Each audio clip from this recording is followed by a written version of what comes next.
video ini, kita akan mempelajari tentang pengertian, ciri-ciri, dan klasifikasi.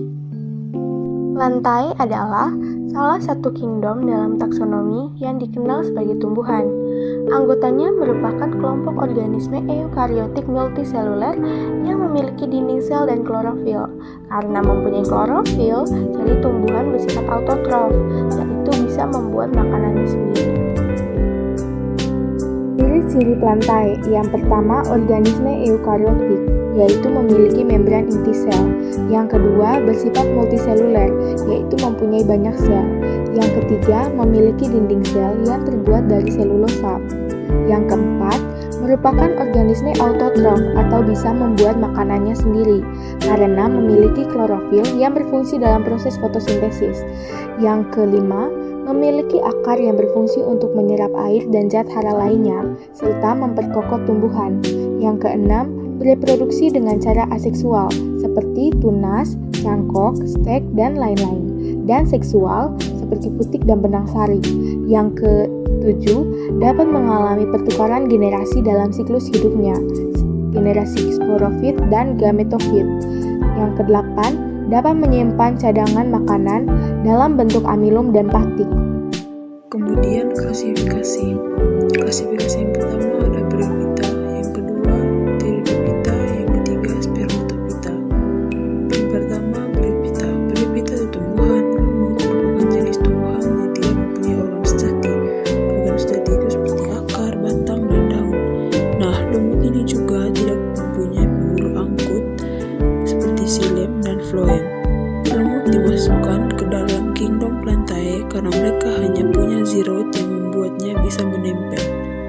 Tumbuhan lumut merupakan tumbuhan peralihan antara Carmophyta atau tumbuhan berkormus, atau sudah dapat dibedakan antara akar, batang, dan daunnya, dan Talophyta atau tumbuhan bertalus atau tidak bisa dibedakan antara akar dan batang serta daun.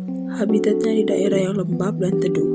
Kemudian kalau dilihat dari ukurannya, mereka berukuran 1-2 cm hingga 40 cm.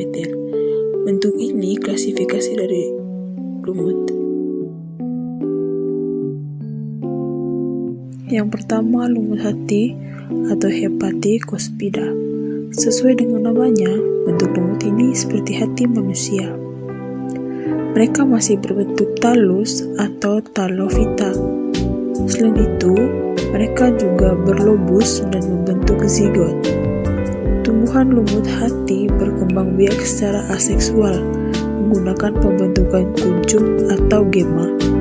Contoh, Marchantia polymorpha. Yang kedua, lumut daun atau Bryopsida. Lumut jenis ini merupakan lumut sejati karena bentuk tubuhnya menyertai tumbuhan dengan akar, batang, dan daun sejati. Mereka hidup berkelompok dan membentuk hamparan tebal. Contoh, Sphagnum. Yang ketiga, lumut tanduk atau Anthokerotopsida. Terakhir, ada yang namanya lumut tanduk atau Anthokerotopsida. Bentuknya panjang menyerupai tanduk. Contoh, Anthokeros levis. Pteridiophyta. Pteridiophyta atau disebut tumbuhan paku memiliki jaringan pengangkut atau kormus dan organ sejati, tetapi tidak mempunyai biji. Tumbuhan paku termasuk Cormophyta karena berspora, memiliki akar, batang, dan daun sejati, serta berkembang biak dengan spora. Kalau tumbuhan paku sudah mempunyai pembuluh xilem dan phloem, berikut ini klasifikasi pada tumbuhan paku. 1. Paku sejati atau Pteropsida. Kedua, paku purba atau Psilopsida. Ketiga, paku ekor kuda atau Sphenopsida. Keempat, paku kawat atau Lysopsida. Spermatophyta atau tumbuhan berbiji tentu saja merupakan tumbuhan yang menghasilkan biji. Biji sendiri adalah hasil pembuahan antara putik dan benang sari. Dari biji itulah akan tumbuh tumbuhan baru. Jenis spermatopita terbagi menjadi dua, yaitu tumbuhan berbiji terbuka atau gimnosperma dan biji tertutup atau angiosperma. Tentu saja jenis tumbuhan yang satu ini memiliki akar, batang, dan daun sejati. Berdasarkan ciri morfologinya, anggota spermatopita termasuk antopita. Yang pertama, tumbuhan berbiji terbuka atau gimnosperma. Tumbuhan berbiji terbuka adalah tumbuhan yang bijinya tidak ditutupi oleh bakal buah. Jadi, bijinya ada di luar bakal buah.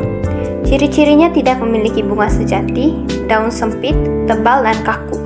Selanjutnya, memiliki alat perkembangan yang berbentuk kerucut atau strobilus dan memiliki alat kelamin terpisah. Batang dan akarnya berkambium, sehingga bisa tumbuh besar. Akarnya juga merupakan akar tunggang. Yang kedua, tumbuhan berbiji tertutup atau angiosperma. Sebaliknya, kalau tumbuhan yang bijinya terletak di dalam bakal buah, disebut dengan angiosperma. Ciri-cirinya juga bisa dilihat dari bentuk tulang daunnya, yaitu menjari, menyirip, sejajar, dan melengkung. Kemudian, daunnya lebar dan pipi. Biasanya hidupnya sebagai perdu, pohon, semak, dan herba.